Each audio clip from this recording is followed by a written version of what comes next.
హైదరాబాద్ ఎలా అయితే ఉందో అలాగా అమరావతిని డెవలప్ చేస్తానని బాబు గారు అన్నారు. సో ఆ డెవలప్మెంట్ అవ్వడానికి మినిమం ఎన్ని ఇయర్స్ పడుతుంది అంచనా? 15 ఇయర్స్, 20 ఇయర్స్, 30 ఇయర్స్ అయినా సాధ్యం కాదు. చెట్టు మీది కొంగ చంద్రబాబు దొంగ. విజన్ 2020 అంటే చంద్రబాబు 420 అని నినాదాలు ఇచ్చిన బ్యాచ్ మనం. హైదరాబాదుతో పోల్చుకోవడం అనేది బాబు కాదు, బాబు తర్వాత లోకేష్ వల్ల కాదు, ఎవరి వల్ల కాదు.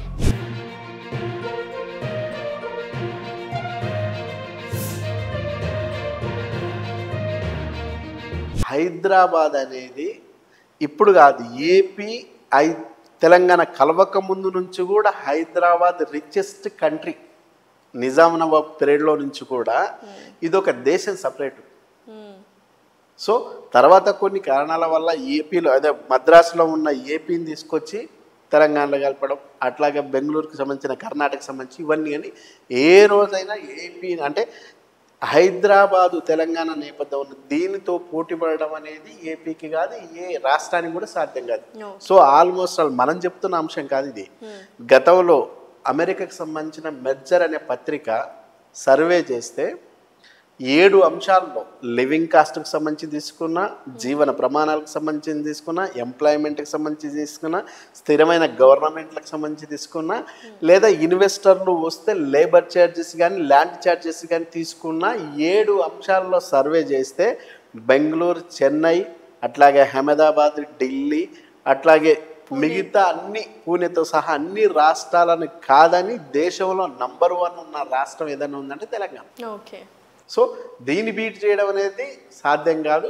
కొత్తగా వాళ్ళగా అంటే డెవలప్మెంట్ వాళ్ళతో వాళ్ళు పోటీపడి అభివృద్ధి సాధించడం ఉపయోగం. సో మనం చెప్తున్నది ఏంటంటే అమరావతిలో అసలు అభివృద్ధి జరగదు అనేది కాదు. కంపల్సరీ రిలేషన్ డెవలప్ అవుతుంది, కానీ ఇప్పుడు జరుగుతున్నంత అభివృద్ధి జరగదు. చాలా మంది హైదరాబాద్ అవుట్స్కట్స్లో ఇన్వెస్ట్ చేయాలి అని చూస్తుంటారు. సో ఎటువైపు ఇన్వెస్ట్ చేస్తే బెటర్, అసలు ఎక్కడ తీసుకుంటే బెటర్? మీరు యాజ్ ఎ రియల్ ఎస్టేట్ ఎక్స్పర్ట్గా ఎటువంటి సజెషన్స్ ఇస్తారు వ్యూవర్స్కి? డెఫినెట్గా అండి, హైదరాబాద్లో ఈ రూటు ఆ రూట్ అని కాదు, ఏ రూటు చూసినా దాదాపు బాగా డెవలప్ అవుతున్న ఏరియా. సో ఇన్వెస్టర్ అయితే ఎవరైతే ఉన్నారో తను దేనికోసం తీసుకుంటున్నాడు అంటే, గతంలో ఆల్రెడీ అక్కడ కూడా రెంట్కున్నాం, ఇప్పుడు తీసుకునే దాంట్లో ఇల్లు కట్టుకొని ఉండాలనుకుంటున్నారా, లేదా ఫ్రీగా ఓన్లీ ఇన్వెస్ట్మెంటే చేసి పాప మ్యారేజ్ కోసం, బాబు చదువు కోసం అని ప్లానా? ఎగ్జాక్ట్లీ. అంటే వాళ్ళ రిక్వైర్మెంట్ను బేస్ చేసుకొని, వాళ్ళ బడ్జెట్ను బేస్ చేసుకుంటే మనం ఎక్కడ తీసుకుంటూ ఎగ్జాక్ట్లీ బాగుంటుంది. అంటే కేస్ టు కేస్. స్పెషల్గా ఇప్పుడు మనం చెప్పడం అంటే జనరల్గా చెప్తాం.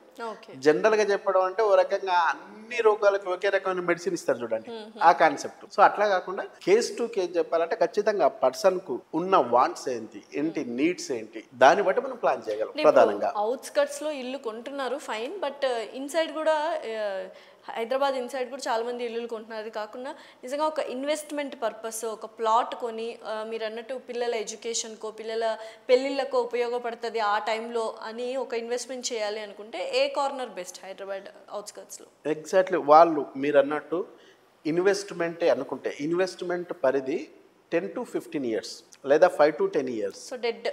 ఎగ్జాక్ట్లీ. అంటే బడ్జెట్ను బట్టి ఇప్పుడు ఒక 20 lakhs ఉన్నాయి, 20 lakhs ఉన్నాయనుకుంటే అతను కొంచెం దూరమైన పర్లా ఓ 200 ads 300 ads near by triple R, ఇప్పుడు ఏదైతే త్రిబుల్ ఆర్ అనుకుంటున్నాం ఆ నియర్ బై త్రిబుల్ ఆర్ దగ్గర పెట్టి ఒక 10 years తను సైలెంట్గా ఉంటే తన కూతురు మ్యారేజ్ కానీ బాబు చదువు కోసం కానీ ఆయన సింగిల్ ఎన్పీ కూడా ఖర్చు పెట్టాల్సిన అవసరం రా. ఎప్పుడు వస్తుంది ట్రిపుల్ ఆర్? డెఫినెట్గా త్రిబుల్ ఆర్ అనేది నాకు తెలిసి ఈ 5 yearsలో కంపల్సరీ కంప్లీట్ అవుతుంది. సో దాదాపు ఇప్పటికే ఇటు సౌత్కు సంబంధించిన అటు నార్త్ వైపు సంబంధించిన రెండింటికి కూడా జాతీయ హోదా ప్రకటించారు. ఆల్రెడీ నార్త్ వైపు అయితే భూమి సేకరణ కూడా జరుగుతుంది. ఇప్పుడు ఉన్న outer ring road just 150 kilometers, 150 kilometers radiation వస్తేనే హైదరాబాదు ఎట్లా విస్తరించిందో మనం చూసాం. ఇప్పుడు త్రిబుల్ ఆర్ అనేది నిన్నటి వరకు ఓన్లీ 338 kilometers మాత్రమే పరిధి ఉండేది. ఇప్పుడు ఇంకో 10 kilometers పెంచారు. అంటే దాదాపు 350 kilometers రేడియస్లో ఉంది. 350 kilometers సంబంధించి మొత్తం కవర్ అయితే దాదాపు 6 జిల్లాలు కవర్ అవుతాయి. 6 జిల్లాలు కవర్ అయితే హైదరాబాదు ఇప్పటికే మినీ ఇండియా, అది కలిస్తే సంపూర్ణంగా ఇంకా పెరిగే అవకాశం ఉంది. సో మీకు త్రిబుల్ ఆర్ అనేది డెఫినెట్గా ఆల్రెడీ వచ్చేస్తుంది. మనకి ఇంకా జనరల్గా ఎస్పెషల్ మన తెలుగు అనే కంటే కూడా ఇంకా తెలంగాణ ప్రాంతానికి సంబంధించిన మేజర్ ఇన్వెస్టర్లలో ఇది వస్తుందా? ఇట్లా చెప్తారు చాలా వస్తారు. ఇప్పుడు మనం మాట్లాడుతున్న ఈ ఏరియా ఏదైతే ఉందో 96, 97 టైంలోనే చంద్రబాబు నాయుడు గారు చెప్పారు, వచ్చే 20 ఏళ్ళు అంటే 2020 కల్లా సింగపూర్ను తలపించే రేంజ్లో ఈ ప్రాంతాన్ని హైటెక్ సిటీని అభివృద్ధి చేస్తున్నారు. ఆ టైంలో ఎవరన్నా పాజిటివ్గా స్పందించారా? చెట్టు మీది కొంగ చంద్రబాబు దొంగ. విజన్ 2020 అంటే చంద్రబాబు 420 అని నినాదాలు ఇచ్చిన బ్యాచ్ మనది. అట్లా అని చెప్పేసి హైటెక్ సిటీ రాలేదా?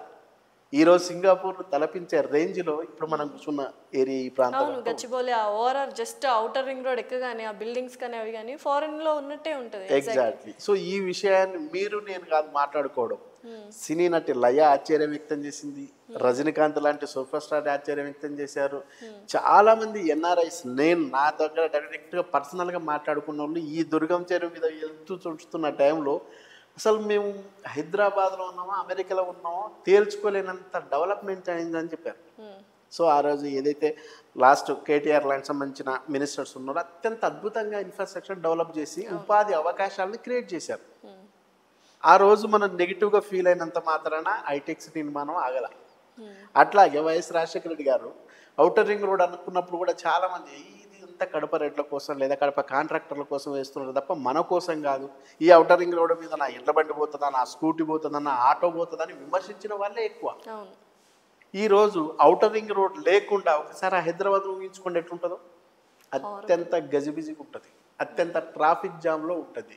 అంటే ఆ రోజు చంద్రబాబు నాయుడు చెప్తే నమ్మల, అయినా హైటెక్ సిటీ వచ్చింది. సో ఔటర్ రింగ్ రోడ్ విషయంలో వైఎస్ రాజశేఖర రెడ్డి గారు నమ్మల, అయినా వచ్చింది. త్రిబుల్ ఆర్ విషయంలో కేసీఆర్ చెప్పినప్పుడు నమ్మలే, ఇప్పుడు రేవంత్ రెడ్డి చెప్తున్నప్పుడు నమ్మట్లా. అయినా మీరు నమ్మినా నమ్మకపోయినా అభివృద్ధి అనేది ఖచ్చితంగా వచ్చి తీరుతుంది. మనం మేలుకొని ఇన్వెస్ట్ చేస్తే హ్యాపీగా ఉంటాం. ఎందుకంటే మనకున్న జనరల్ బాగా డీలే తీసుకునే నిర్ణయాలు ఏవైతే ఉన్నావో దాని మెంటాలిటీ అది యాక్చువల్గా చాలా చాలా లాస్ అవుతాం. ఫర్ ఎగ్జాంపుల్ ఇప్పుడు మన ఫాదర్కి సంబంధించిన వాళ్ళంతా కూడా సీనియర్ ఎన్టీఆర్ సినిమా చూసారు, మనం జూనియర్ ఎన్టీఆర్ సినిమా చూసినాం. మన కొడుకు ఎవడు సినిమా చూస్తాడు? అలా కొడుకుది చూస్తే గిట్లు ఉంటుంది. అదే తెలివితేటలు ఉపయోగించి ముందే ఇన్వెస్ట్మెంట్ చేస్తే ఏదో వస్తుందట అని తెలిసినప్పుడు ఏ బేస్ మీద వస్తుంది, ఏ ప్రాతిపాదిక మీద వస్తుంది, గవర్నమెంట్లు ఏ ప్రాతిపదనలు రెడీ చేసి ఎందుకు వస్తామని మినిమం నాలెడ్జ్ నేర్చుకొని తెలుసుకొని ఇన్వెస్ట్మెంట్ చేస్తే నువ్వు 10 పెట్టిన చోట 100 వస్తుంది, 100కు పైగా 1000 వస్తుంది, లక్షలాది కోట్లాది రూపాయలు సంపాదించే అవకాశం ఉంది. ఇప్పుడున్న కోకపేట అప్పుడు చంద్రబాబు నాయుడు పీరియడ్లో 20 లక్షలకు కాదు, జస్ట్ 30,000కి ఎకరా తీసుకోమన్నా లేవు. తీస్తే 30 సంవత్సరాల తర్వాత చూస్తే 1 ఎకరా 100 కోట్లు పోతుంది. కాబట్టి ప్రపంచంలో జనాభా పెరుగుతారు, జనాభాకు అనుగుణంగా భూమి పెరగదు. పెరుగుతున్న జనాభాకు తరుగుతున్న భూమికి డీకోడింగ్ చేస్తే సప్లై అనేది తక్కువ అవుతుంది. సప్లై తక్కువ దానికి ఎకనామిక్ సూత్రం ప్రకారం ఎనీ టైం డిమాండ్ ఉంటుంది. కాబట్టి ఈ ప్రపంచంలో ఆల్టర్నేట్ లేనిది, ఫర్ ఎగ్జాంపుల్ ఇప్పుడు బోర్డు ఉందనుకోండి, ఈ బోర్డు డిమాండ్కి అనుగుణంగా పెంచవచ్చు. ఈ క్లాత్స్ ఉన్నాయి, ఈ క్లాత్స్ డిమాండ్కి అనుగుణంగా పెంచవచ్చు. కార్లు ఉన్నాయి, డిమాండ్కి అనుగుణంగా పెంచవచ్చు. భూమిని ఇంచు కూడా పెంచాలి, ఉన్న దాంట్లో మాత్రమే నువ్వు అడ్జస్ట్ కావాలి. కాబట్టి నిత్యనూతనంగా సెకండ్ హ్యాండ్ కానీ ఈ ప్రపంచంలో ఏదన్నా ఉందంటే ఓన్లీ భూమి మాత్రమే. అటువంటి భూమి మీద ఇన్వెస్ట్మెంట్ చేస్తే డెఫినెట్గా మనం సక్సెస్ అవుతాం. అట్లాగే మీ బడ్జెట్ని బట్టి 20 lakhs ఉన్నాయా, 50 lakhs ఉన్నాయా, 30 lakhs ఉన్నావా, దాన్ని చూసుకొని అంటే మళ్ళీ దాంట్లో మీరు ఇల్లు కట్టుకొని మీరు చేస్తున్న జాబ్కు అప్ అండ్ డౌన్ చేయాలనుకుంటున్నారా, ఈ లెక్కలన్నీ వేసుకుంటే సాధ్యమైనంత వరకు ఈరోజు షాద్నగర్ బెంగళూరు హైవే ఏదైతే ఉందో ది బెస్ట్. 10 yearsలో షాద్నగర్ను మరో బంజారాహిల్స్, జూబ్లీహిల్స్, హైటెక్ సిటీ, గచ్చిబౌలిగా ఊహించుకోవచ్చు.